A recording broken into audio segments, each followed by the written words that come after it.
So if you've got questions, stick them in there, stick them in as we go along, stick them in at the end, whatever, and we'll try and cover as many of those as we possibly can. Just in terms of questions and more information, once we get a bit further down the line, we encourage team captains and only team captains, otherwise it gets a bit out of hand. If you've got a question that you can't find the answer to on the website, do email us and ask us. Generally, what we'll do with the answers to those is we'll compile them over a period of time and then publish them on the website and send them to all team captains. The intention there is we want to give everybody fair access to the same information as far as we possibly can. If you've got some super duper sneaky kind of technical thing that you don't want shared, and still want to ask a question about, get in touch and we'll deal with that. Secret squirrel stuff.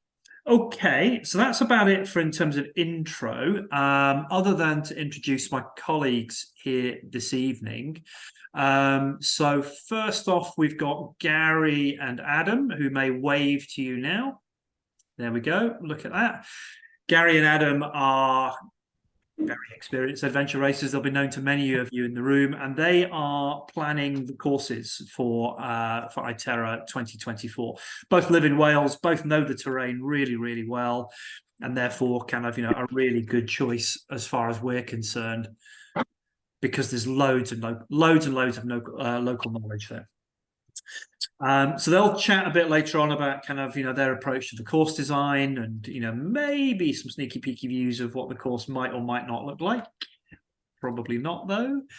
And then the other person I would like to introduce at this point is Nick McLeod.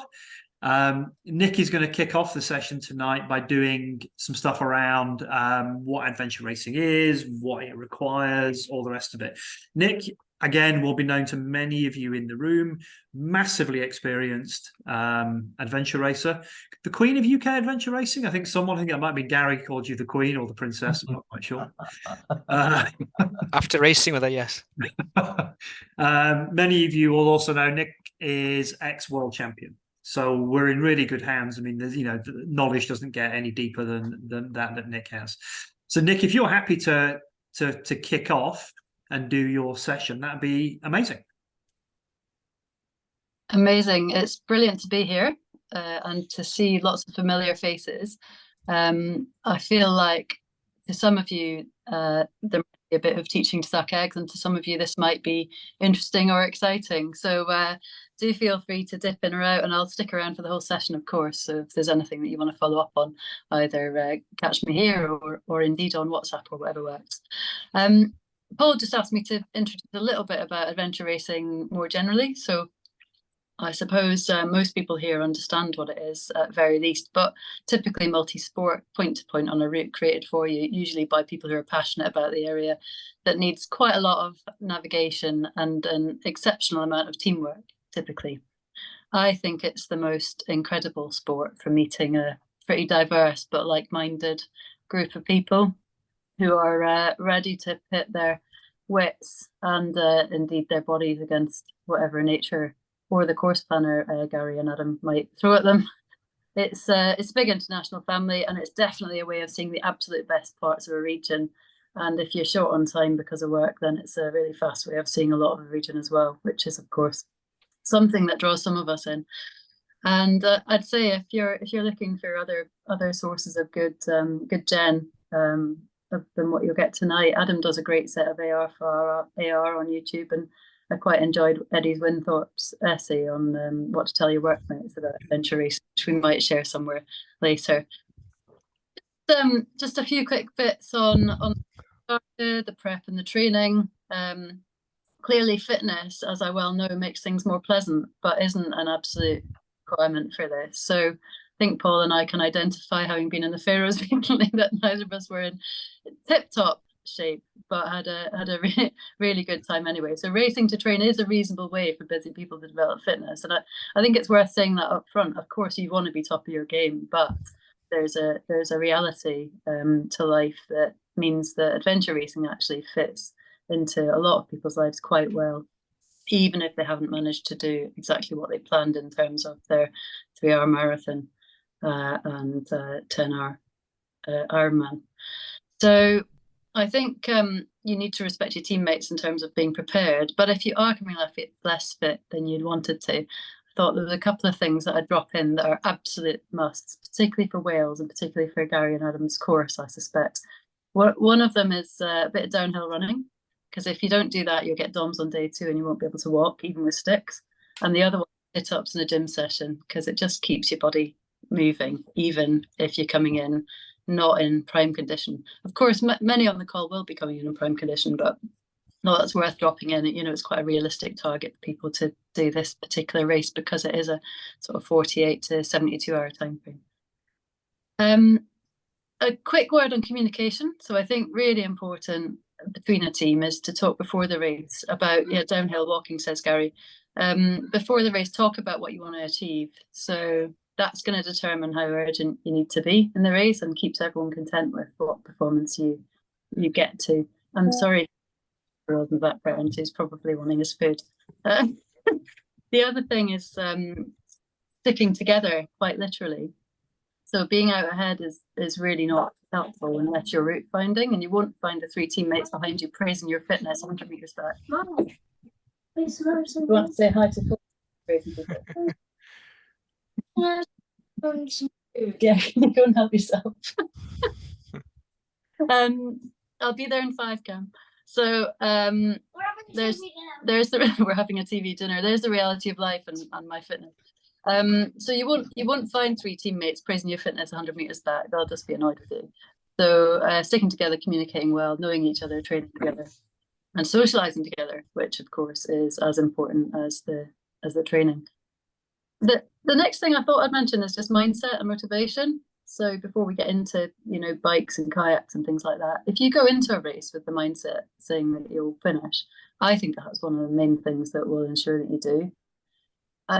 I think when I've gone into things, I've known that it's going to be a bit of type 2 fun. I don't know how many people are familiar with type 2 fun, but the sort of fun that isn't always fun at the time, but is definitely fun afterwards. So when it's type 2 turning into type 3 in lashing sleet at 3 a.m. on night 2, you don't want any options creeping into your mind. So just going that plan to finish is a really important part of this type of racing. And when it's not great, I think living in the moment is definitely a thing that I've used to get through times when the racing has been hard. Of course, there'll be lots of pretty stuff and loads of type 1 fun in the race in Wales, but where you've gone into it knowing that you want to finish and do get to the end is a good mood lifter, even when it's tough. A few things on kit. I've sent through a couple of pictures to Paul, which he may or may not have got, so I can't see whether he's able to share them. Yeah, it should be. Give me a second. I'll try and do that now. You carry on. I'll try and do that. But rather than my face, you might prefer a few pictures. I think probably cover a little bit on kit, just because it's a common theme of discussion. So the right type of bike is a big theme. I use a lightweight 29er now, but have had a full sauce 26 on a lot of past races. I just can't afford the 26 I can't afford the full sauces anymore at the same weight. So having something that suits you is the most important thing. And then the other thing I would say is the light is really important, but quite a lot of this is at night. So the type of lights that you pick, we use exposure typically, and it's been amazing through the whole time. Knowing you've got enough light gets you through, a good 50% faster, particularly on technical terrain, which Wales has lots of, and particularly at night. And then making sure you've got the right maintenance kit in the team is also really important. So the best 10 grams I've ever carried were cleat screws on a hiker bike race, which came into the ruin many times over. My other little sort of thought on the biking bit was making sure that you put weight on the bike. So even for a 48 to 72 hour race, it's really important to take the weight off your shoulders and bum, which will get sore. So trying to get decent sized water bottles and maybe a saddle or a bar bag, and trying to work on every gram counting. So it's very quick that you'll gain a kilo of weight in a bag. So it's really, really worthwhile thinking about in the team just taking one of those sun creams and shedding all the rest of the weight that you can, so that you're going relatively light and gaining some enjoyment. There's a couple of slides on Paul. There's a little bit of kayaking just for fun. You want We that? are- There we go. That one? Yeah, there we go. Yeah. So my two top thoughts on kayaking were having a way of strapping kit on and keeping it waterproof. That could easily be important in Wales. I don't have any inside info, by the way, in case anyone's thinking I do, but it would be reasonable to That- assume. That photo is from Wales. You can tell. Yeah, say. being Yeah. able to strap your kit on and really attaching it is one thought. And also for navigation, making sure that you've got a bag that has your map in it, which also attaches to the boat, and a compass that you can see in the boat. So it depends, of course, on what the kayaking looks like, but that's really important. And the second thing I'd say is, particularly Brits don't train for kayaking or whitewater skills. And if there's one thing that actually you could do to reduce your swims and injuries and make sure that you enjoy the kayaking and do well against or are competitive, is do a little bit of training for it. So I know that sounds silly, but all of us are guilty of not doing enough in the boat. What's my next slide show, Paul? I think it's another boat. Oh yeah, actually it reminded me about running. So running takes all forms of adventure racing, and it's very rarely running. So I think the little things that I think really help you to do well on the trekking sections are to have packs with access on the front for snacks. If you eat more, it's basically adventure racing. You could call it a calorie eating competition. It's basically about giving yourself enough energy to get to the next stage. So eat more, stay healthier, go faster. Poles are amazing, and shoes, sometimes half a size bigger, helps on day 3. And I think the other thing that sometimes people ask about is towing. So I think it's always worth having one bungee per team. And often it doesn't need to be, one person dragging another. It's just keeping the team connected, which speaks back to my point about having a kind of connection between the team and trying to stick together, which is, of course, a rule of adventure racing, but also just good for teamwork. A tiny bit on medkit. I've written down drugs and needles to mention, which I did actually train in medicine in Glasgow, but that's not what it seems. So I think my thoughts on medicines are that paracetamol is a really useful drug. Ibuprofen's a little bit less useful because, of course, it has kidney effects and you're already dehydrated, tired, and possibly hot. But caffeine's another thing that it's worth talking about, because it's one of those things that actually it's really worth discussing with a team if you're going to use it, because there's no good in one person taking it if you're about to go to sleep. And on sleep, having a good strategy. So talking about what you're planning and trying to do it at night, because generally all the gremlins come out at 2 a.m. and you make loads of mistakes, and you also accumulate fatigue. So think about whether you're going to sleep on night 1. Often you're a bit too excited to do it, but if not, then make sure you've got a plan to sleep on night 2 if you're going to be one of the teams that doesn't just push straight through on all of this. I think I've written some bits, just one slide on, there's a little bit of picture of some navigational challenges, and one more. That's Gary and I wondering how to get down a swollen river. These are actually some maps from Patagonia, which are 1 to 200,000 roughly, but actually have clouds because they're just photos. So, there'll be all sorts of quality of maps. I'm certain that the ones in ITERA will be amazing quality British OS maps, but making sure that you've got somebody that can actually use them is also really important. And on mistakes, adventure racing isn't about not making mistakes. Everyone does it. The top team in the world spent hours looking for checkpoints in South Africa. The point about AR is that you have to correct them quickly. So it's, for nav-wise, if you've got one primary navigator, it's having somebody helping them and making sure that they've got backup. And I think my mantra on that sometimes is that slow is smooth and smooth is fast. So overall, if you just chill out a bit, sometimes you go a little bit faster. So I guess my final final moment is just on ITERA-lite. I'd actually injured myself at ITERA-lite, so I got to watch from the sidelines in 2023, but I'm very much looking forward to 2024. I've done lots of ITERAs, though, light and, well, heavy mainly, and they've all been remarkable for their route and their beauty. It's the race to do in the UK, and it's definitely one of the best on the international scene. And I've also done them right off the front, usually with Tom Gibbs or somebody similar, but also mid-pack with friends on, you know, all in it for the journey. So I've seen it from all angles, and it's a format that gives everyone a chance to have a go, enjoy it, and test them. There'll be elite athletes there fighting for the kudos and training for longer events, but equally, it will be there for those that want to just follow a beautiful course in a bit of a rush with less sleep than on a real holiday. So I've no doubt that North Wales will give us an amazing package and got some brilliant planners on it, and look forward to seeing you all there. Fantastic. Thanks, Nick. Really appreciate that. Your insight is, I think, probably really useful to a lot of people here. So really appreciate that. Thank you.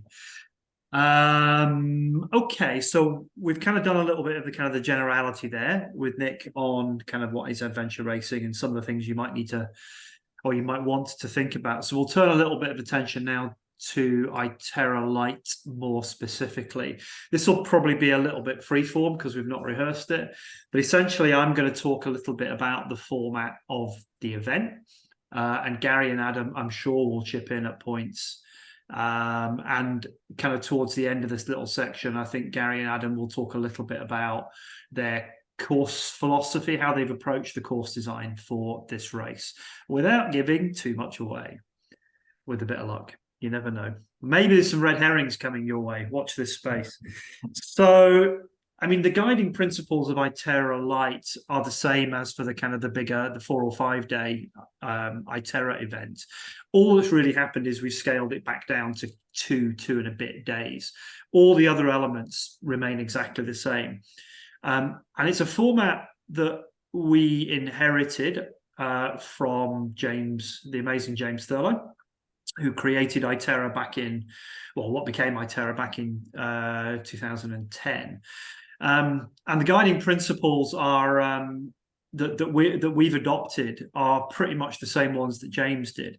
What this is about adventure. Clearly, that's the core of everything we're trying to achieve here.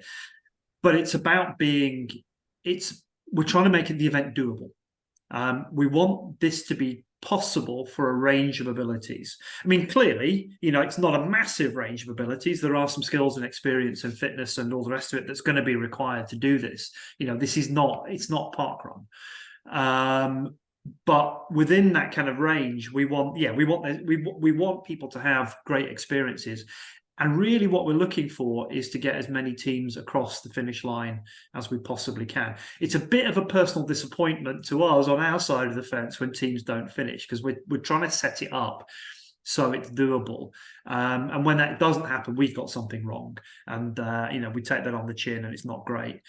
So what we're trying to do is you know, allow people to have amazing experiences and finish this race. That's what we're all about. And so we try and plan the courses and build the infrastructure in that support that objective.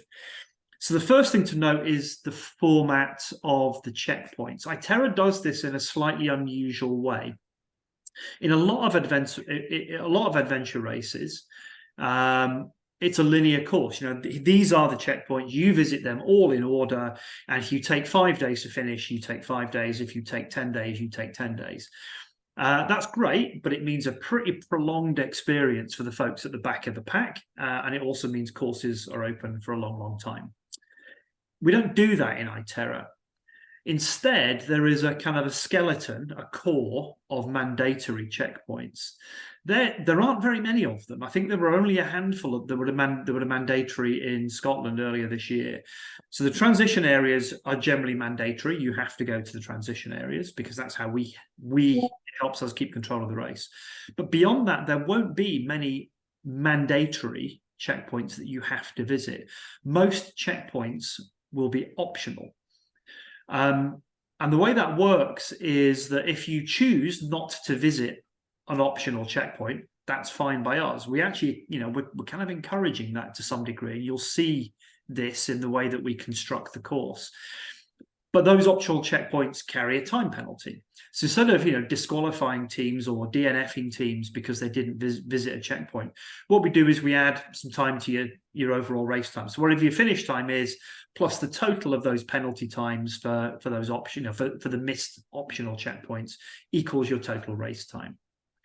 What that means in reality, what actually happens on the ground is that roughly 1/3 of teams will do all of the checkpoints, all of the mandatory checkpoints, all of the optional checkpoints, everything. And we call them long course teams.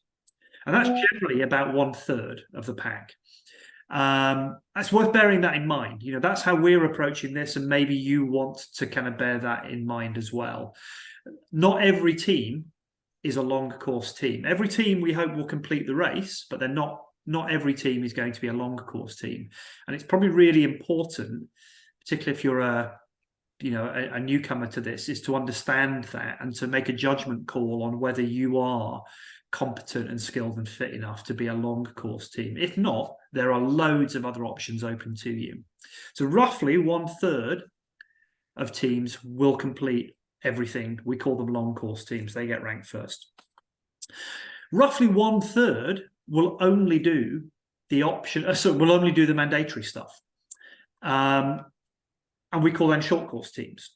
So again, 1/3 long, 1/3 short.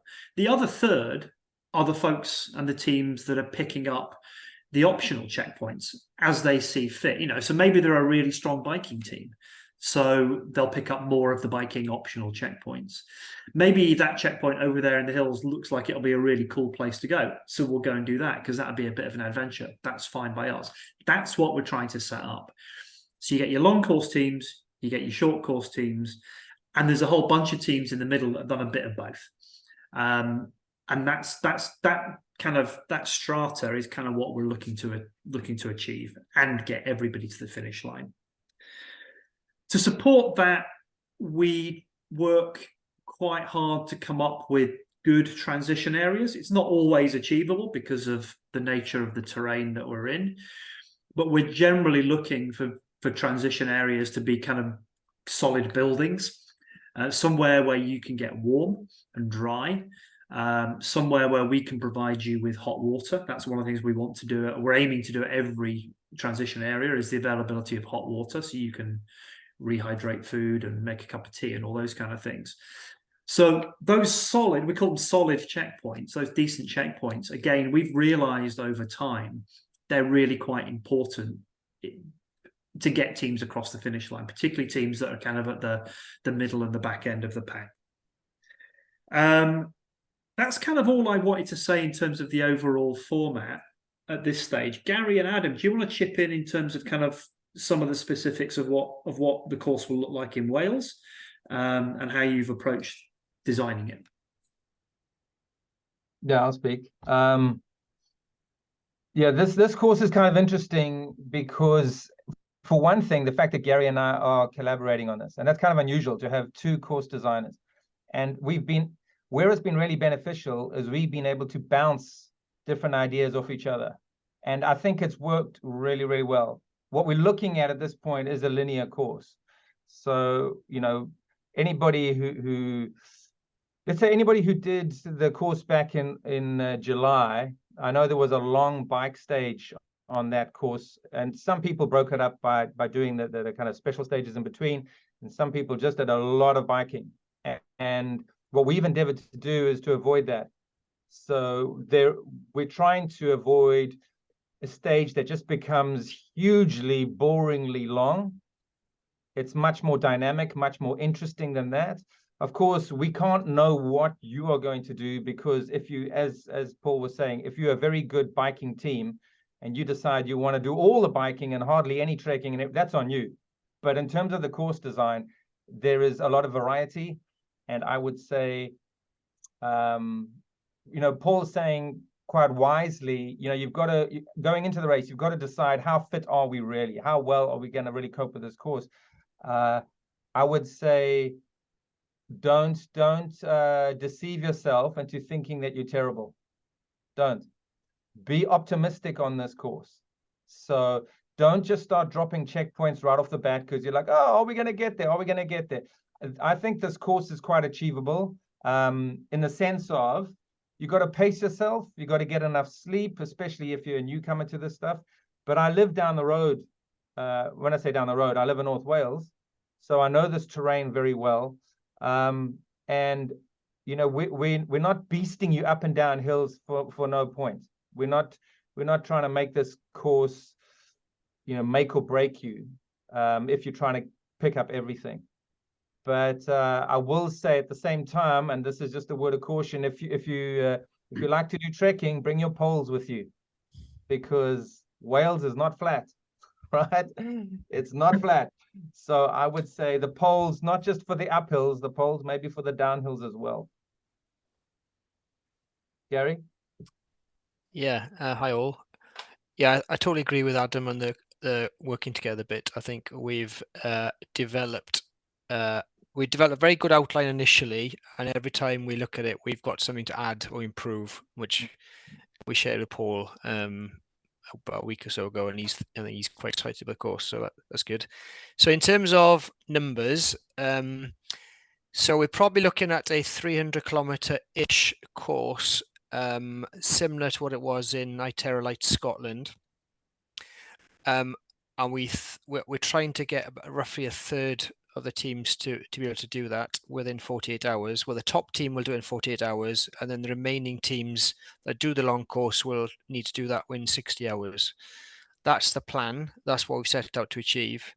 We've then, slightly different to the course planning in Scotland, what we're going to do next is looking at how short can we make the course for the short team. So the newbies, maybe the least fit, those with injuries or whatever, we're going to try and make the course from end to end as short as possible.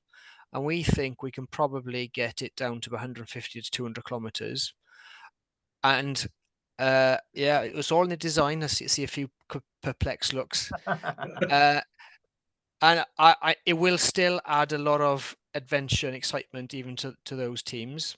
So we've got a long course, we've got a short course, but then there's a whole shade of grey in between of medium courses, in effect. So there will be a lot of teams who probably know they're not elite.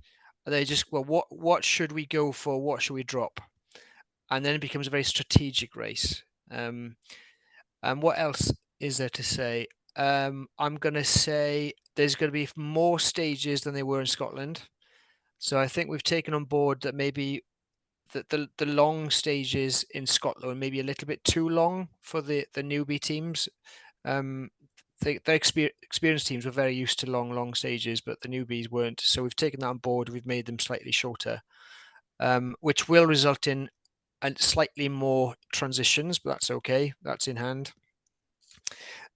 And what else have I got to say? I might just share this map with you, actually. Let's see, I'll share this with you because I've not shown it yet. I see many of you are not from the UK. I'm maybe not that familiar with Snowdonia. So the Snowdonia National Park, but it's actually changed name now. It's changed to its Welsh name, Eryri National Park. And being Welsh, I can roll my R's very well. So the finish and the headquarters will be in Dolgellau in the southern part of Snowdonia. That's where you should arrange to get to for registration. And I think Paul has, in the updates section of the ITERA website, he has now added a schedule. So you need to plan to get to Dolgellau by Thursday afternoon for registration and briefing. So you're going to finish in Dolgellau, you know that. We're not going to give anything away as to whether you're going to start. You might be starting in Dolgellau, you might be starting in Anglesey, you might be starting in Machynlleth. Who knows? You could even start in Scaffell Pike. Who knows? There's a red herring. And there will be a combination of the three core disciplines, as you know, biking, trekking, and water. We are going to make a few allowances on what might be considered safe, depending on what the climate might do on the day. So those that have either paddled in the UK before, the climate can change, and which means alterations to the course. So we've got that in hand as well. So bear with us. I have got another. I might just show you this if I can move it across. Bear with me.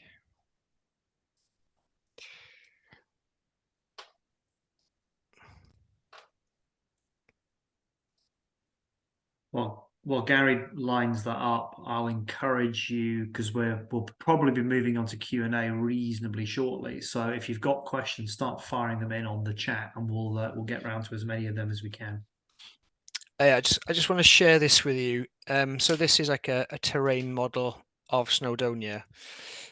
So Dolgellau is basically at sea level, more or less.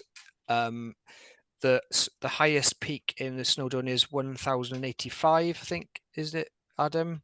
Correct me if I'm wrong about that. Meters. And sorry, yeah, and there's several peaks and ranges which are above 1,000 meters. So you may go that high. So just to give you a clue, there's a number of ranges you might go through. You've got Snowdonia itself, Cadair Idris, Moelwyn's, Rhynogydd, Caneddau. You could be doing a number of those or none of them. Just thought I'd rattle off a few names for you. I'll just add in there if you don't mind. We want to take you to places that you won't necessarily see as a tourist. Yeah. So anybody who did ITERA back in 2014, when they went north to south in ITERA, yeah, I'm not giving away anything. I'm just saying we want to show you stuff that you won't necessarily have seen before. So there's a curiosity factor that hopefully will appeal. So that's me done. Happy to take loads of Q&As. Sure, I've just got a couple of things I was just going to mention before we launch into Q&As. There's a question just come in. That's good. We've started doing that. Great. Keep them coming. Schedule, as Gary said there, I've just updated the website today because we'd kind of forgotten to do that. So there is a new tab has appeared called Updates. So one of the updates that we've put on there today is a really broad brushstroke schedule of when the race will happen. So we're aiming basically for it to start at 12 noon on the Friday, therefore first finish at 12 noon Sunday or thereabouts, and course closing early hours of Monday morning, something of that order. So go and have a look at that schedule. That's where we'll also keep on posting updates periodically. So if team captains are emailing me, as I said, we'll collect them together. I'll reply to them and I'll send the responses to everybody. But I'll also post updates on that web page as well. Just a word about entries, because clearly that's of interest to us. I'm slightly bowled over about how many people are coming in and entering the race. As we stand, if you're considering entering the race, do it pretty soon. For two reasons. Number one, there is an early bird kind of discount that disappears at the end of the year, so in a couple of weeks' time. But also, we currently only have 7 quad and 9 pair spaces left. So we're not far off filling up. So if you're considering doing the race, get in quick. Right, let's start taking some questions. I'll try, and this is where it'll start getting a little bit messy. Gary and Adam, I may well kind of need to kind of call on you to kind of help me answer some of these questions. Yeah. You just want to grab them off the chat and just run through so I'll scroll up to the top. There was a question there about limitations on where's it gone? It was about bike boxes. Are there any restrictions on packing bicycles, such as size and material?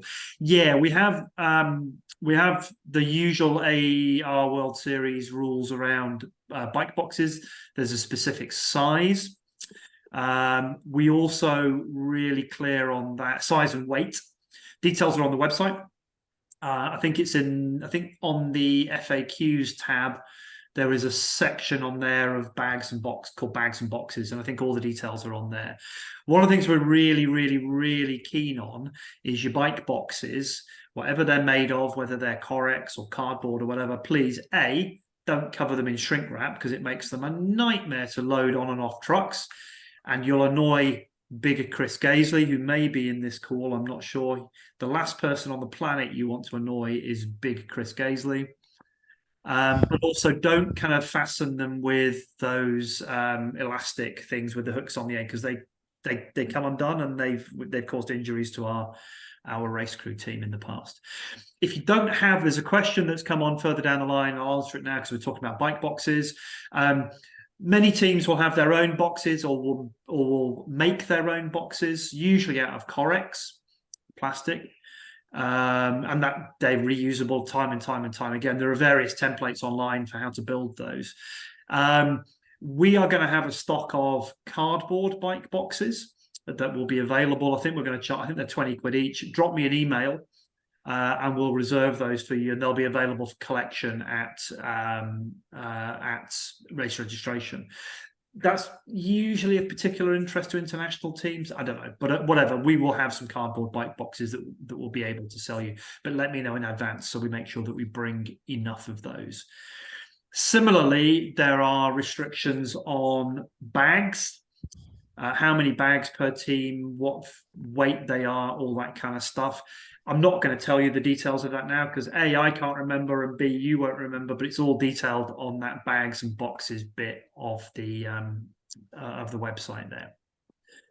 But let's move down. What kayaking gear can you provide? Yeah, okay, cool. Right, what kayaking gear do we provide? Basically, we're providing boats, and that's it. So we use 2 persons sit on top boats. So we provide them. We move them around between the transition areas. But you'll need to provide your own paddle or paddles, buoyancy aids, and anything else you might want whilst you're on the kayaks. We move those around for you as well as part of the kind of the movement of transition equipment. But essentially, all of that kit, paddles and buoyancy aids is quite personal, and therefore, we're not, we don't do that. Bring that yourself.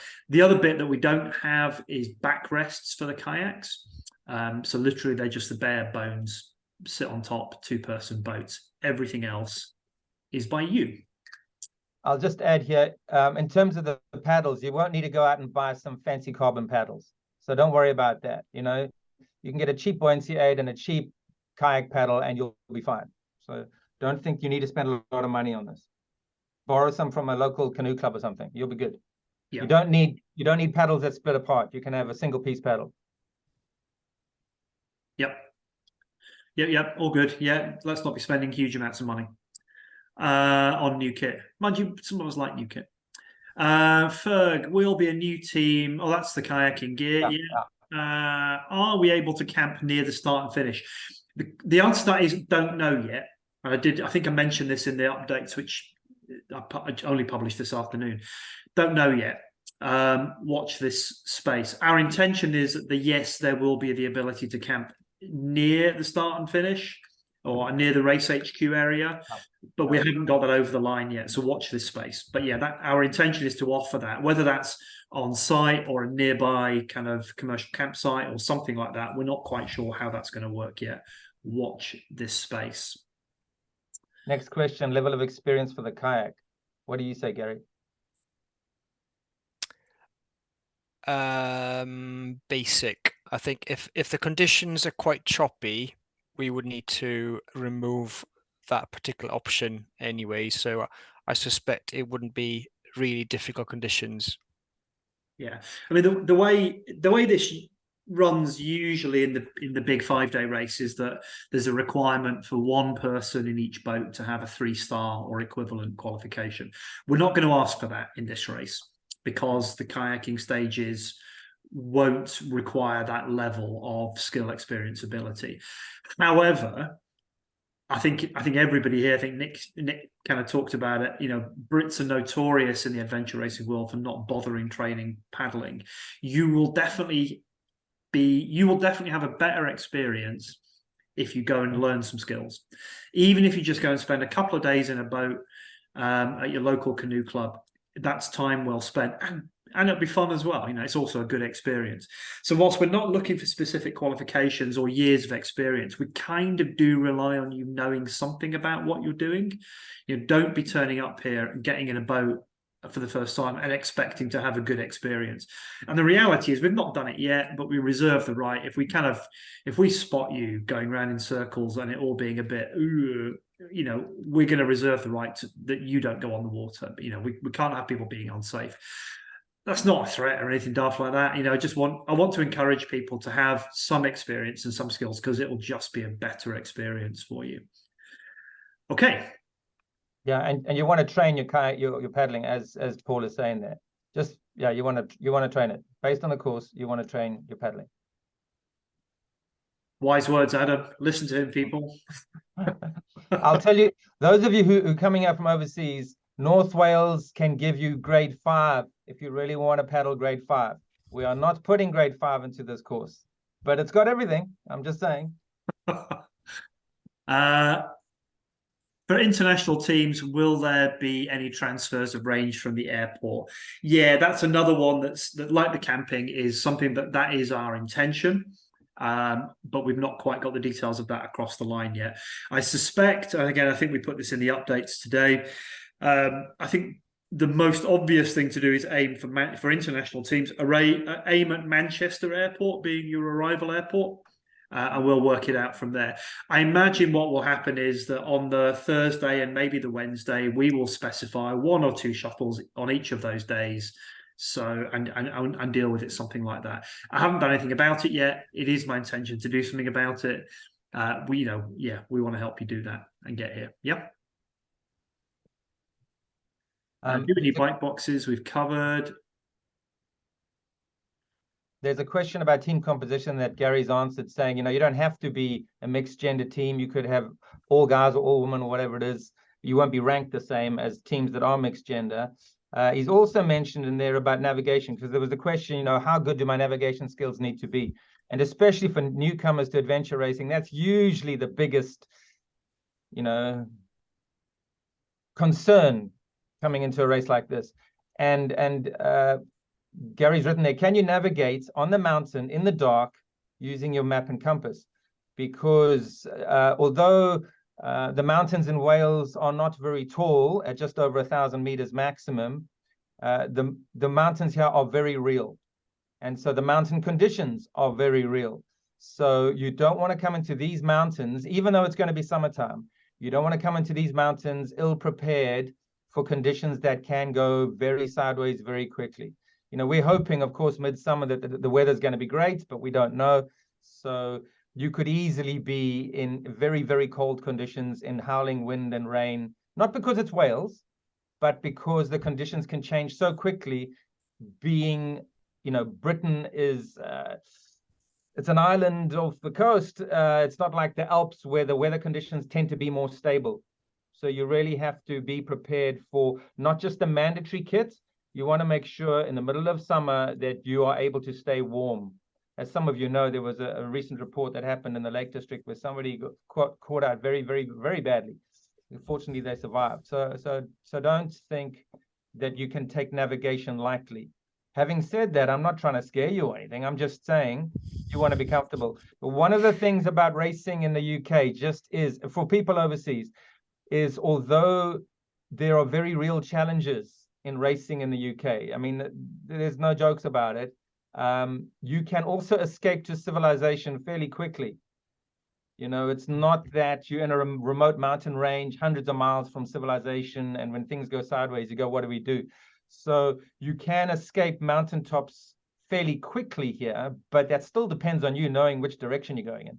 So Yeah. you want to know how to use a map and compass. I would just add two small things about navigation. Number one is that we're intending using Ordnance Survey, UK Ordnance Survey maps, either at the 1 to 25,000 scale or the 1 to 50,000 scale.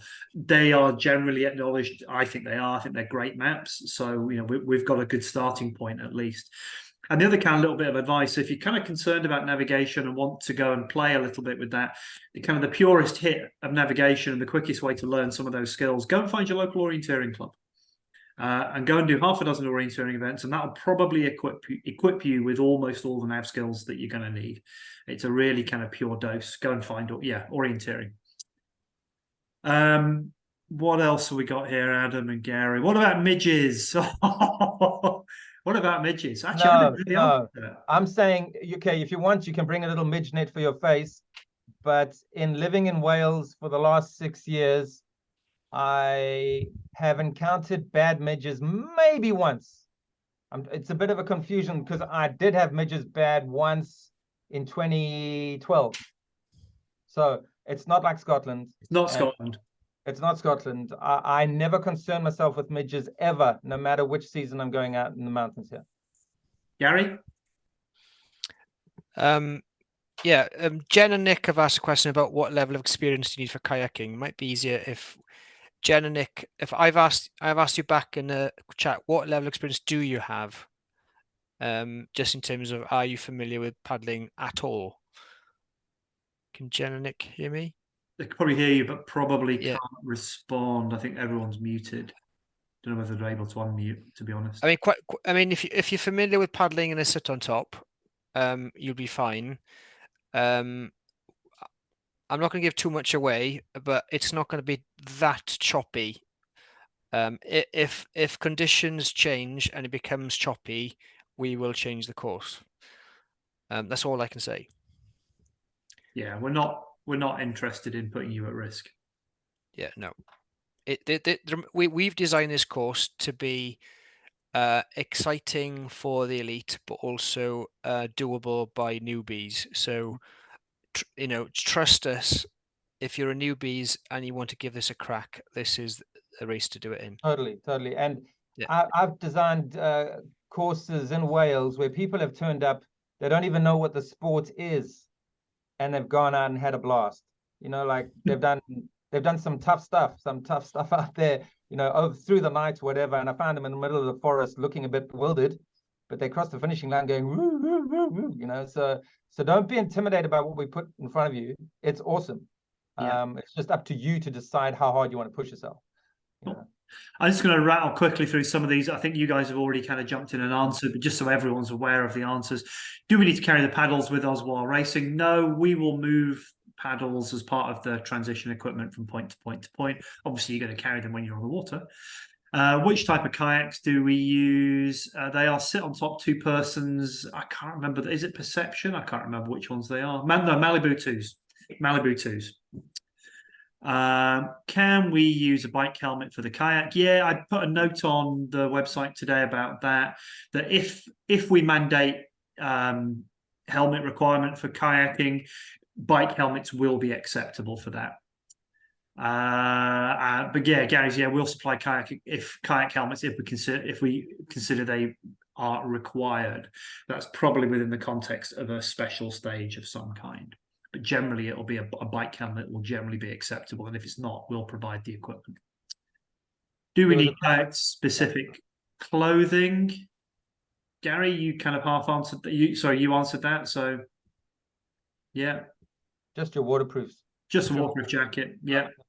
Yeah. If I was to do this race, I would do it as a waterproof, not a CAG. Yeah. What skills experience will be required for the special stages? There's a question we're not going to give the answer away to.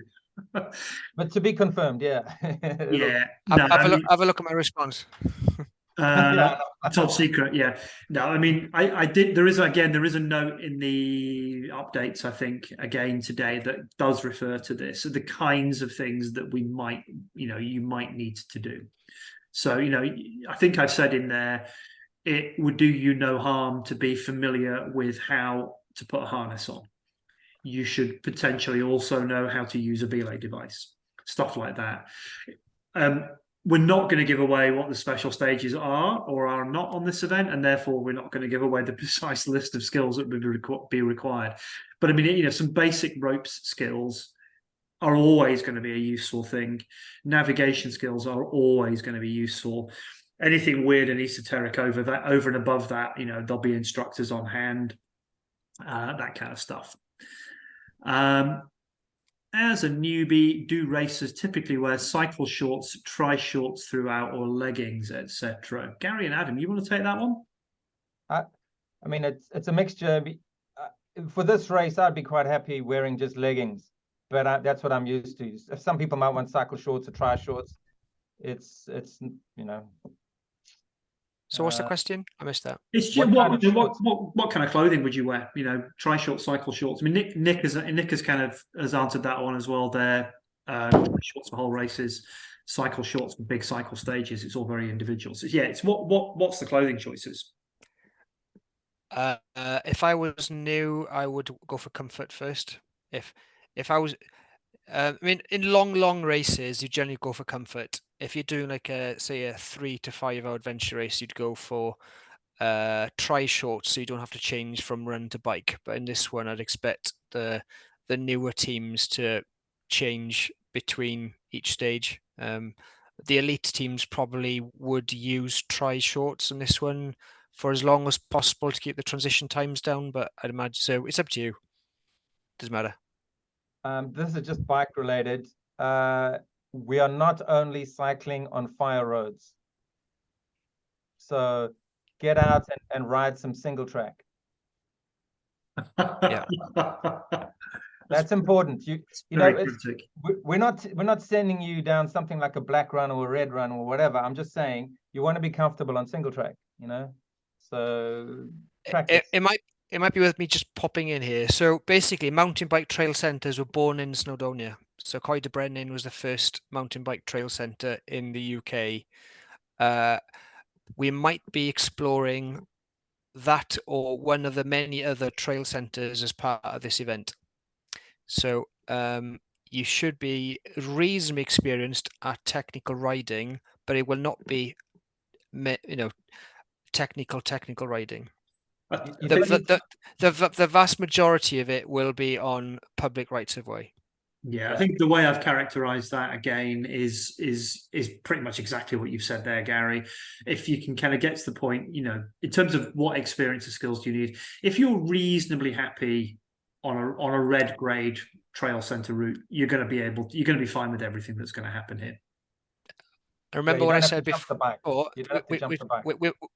We're making this doable for all people. Yeah. If you're an outdoorsy person, you'll be fine. Sarah's asked a great question about how do I go about finding a partner or joining a team. Facebook is certainly one option. There is the UK Adventure Racing page. Stick a message up on there. You'll find like-minded souls, I'm sure.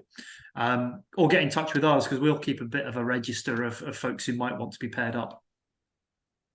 Yeah, and they're quite a friendly bunch on the UK Adventure Racing Facebook page. Just say hello, if you're interested in doing adventure racing in ITERA-lite, anybody else in the same boat, and you'll probably find a few people reach out to you. And I think a chap called Matthew Russell or Matthew something has popped up saying he's looking for a partner as well. So it's like a marriage happening on a call. It's great. Will there be swimming stages? If you fall out the kayak, maybe. But I think it's fair to say. Yeah. I think it's fair to say no. We are not planning swimming stages. Correct. Are there local places where we can hire bikes? I'm sure there are. We would need to look into that and stick some links up on the website, that kind of thing. I suspect there are bike hire places because, as Gary said, there are trail centres all over Snowdonia, so there's usually a bike shop associated with those places. So I suspect there are solutions to that particular. There is one in Dolgellau, definitely. So it might be worth us contacting them, Paul. Yeah. Would you recommend wearing SPD cycling shoes for the cycling stages? My guess is never, ever. SPDs are highly overrated. You don't need them in Wales. I'm very biased about this. I'm just saying you don't need SPDs to do this event. Just like I did not use SPDs in the recent Adventure Racing World Championship at 980 Ks. You don't need them. You might want them, but you don't need them. I'm going to go the other way and actually say it depends. Well, it depends what you're used to. I mean, if you're not used to wearing SPDs, don't start now. Or, Yeah. but if you are, use them. Up to you. Steve B, food and water, how does this work in practice? I presume we carry sufficient food and water for a stage and resupply at a transition. Exactly that. Yeah. So you'll have your bags. Go and look at that section on the website. You can use that for clothing. You can use that for food, all that kind of stuff.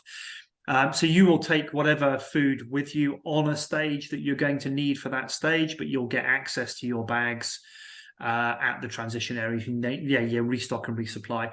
Water at transition areas, all that kind of stuff. Don't expect cafes, pubs, restaurants at transition areas, though. Don't expect there to be food options. You basically need to start the race with everything you need to complete the race, either on you or in your transition bags. You may encounter kind of restaurants and cafes and stuff on the course. You might not. I think in Scotland, there were not literally zero. We managed to kind of find a 300-kilometer course that did not pass a cafe. I think it's fair to say on this race that there's not the same level of isolation as the Scotland one.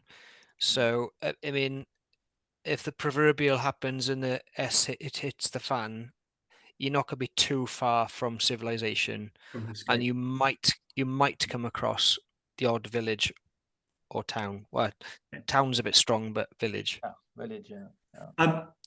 So there's a question here about long stages on the kayak. Can you tell us if it's a good idea to come with a back seat or stages will not be too long? We're not going to give that away. What I will say is that I think about 2 weeks before race starts, we will issue a schematic which will show stage lengths, and at that point you can start to make those kind of decisions for yourselves. But right now, I don't think we're going to give that one away. I think we got all of those covered so far. I don't know if there's any. Yeah. Andrew Wiggins had one. Where's he gone? Well, I can see another one from Ferg while you find that one. Do most people plan a shiver bivvy or carry sleeping bags for planned kips? I think people do a variety of things. Gary, what do you do at the pointy end? Trying to remember now. So in Scotland, for example, I don't think we bothered with sleeping bags. I think it's in my head. I think the mandatory kit is probably foil blanket or bivvy or 2-man kizu.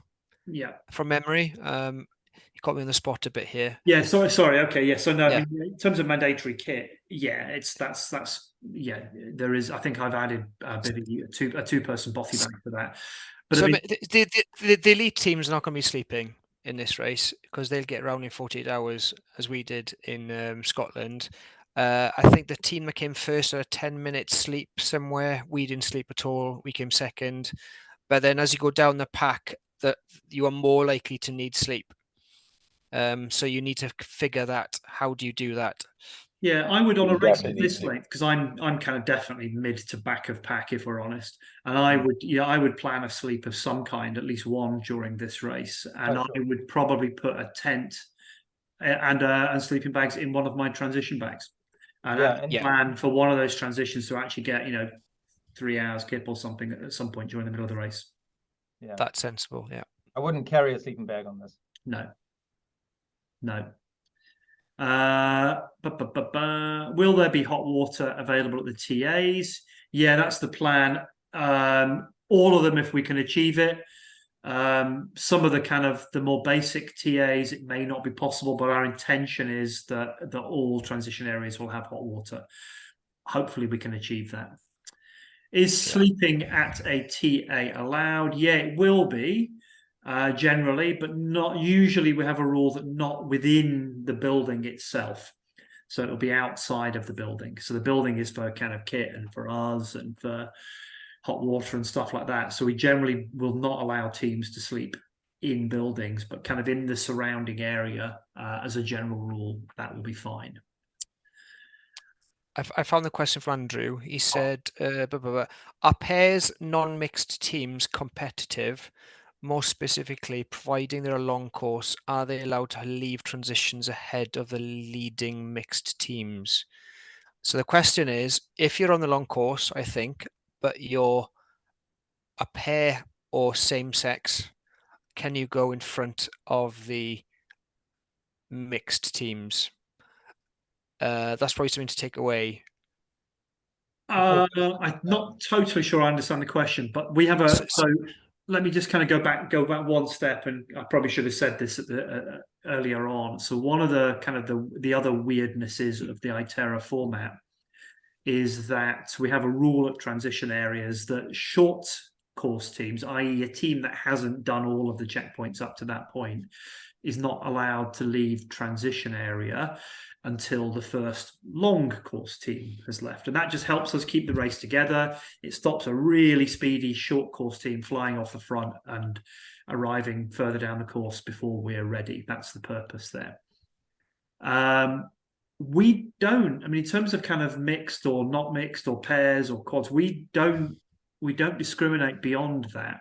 You're either a long course team or you're not long course team, and that's the only thing that matters. So if the first long course team happens to be a pair, they're the first ones that get to leave transition. Does that answer the question? I'm not really sure. Yeah. Okay, cool. I think we need to discuss, though, Paul, in terms of overall ranking. It's an ARWS race. So in terms of the final ranking, I suspect you can't give a pair. Oh, no. Yeah. Yeah, that's correct. So the kind of, again, we'll split the results into two. Yeah. There'll be a quads result, there'll be a pairs result, they'll be published separately. Even though it's the same course, they'll just be published separately for exactly that reason. Quads race quads, pairs race pairs. Yeah, and if you're a single sex team, you'd probably be ranked differently to a mixed sex team as well for ARWS purposes. Yeah, I mean, for our purposes, we just rank, we'll just rank teams. But, for AR World Series purposes, teams need to be of 4 people and mixed.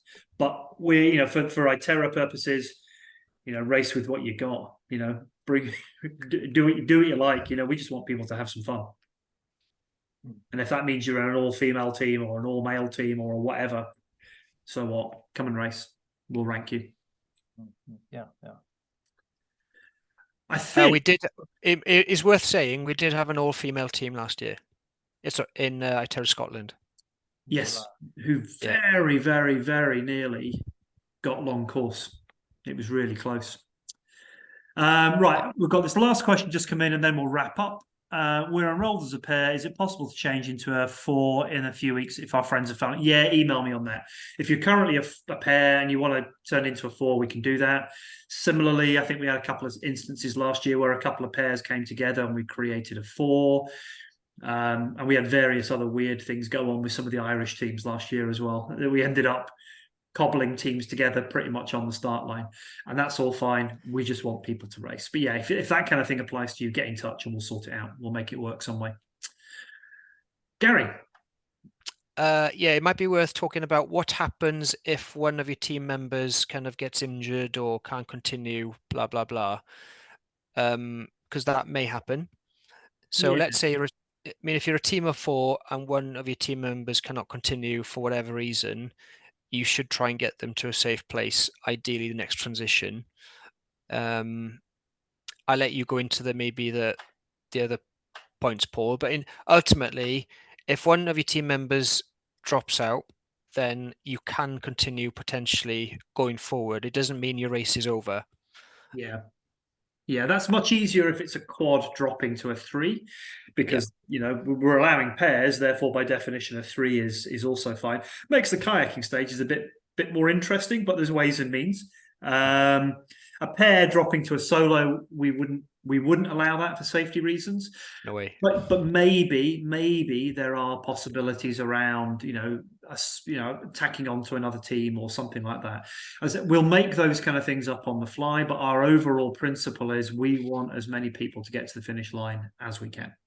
Yeah. Okay, cool. Right, I think we should wrap it up at that point. Gary, Adam, Nick, huge thanks for giving up your time. Really appreciate that. Thank you very much. And that's been, hopefully that's been a useful session. Thank you everybody for rocking up and supporting it. It's incredible to see so many names on this screen in front of me.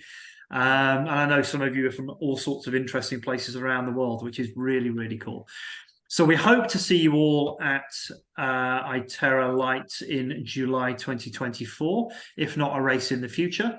And yeah, that'll do, I think. Thank you very much, everybody. We'll hopefully speak again soon. Bye.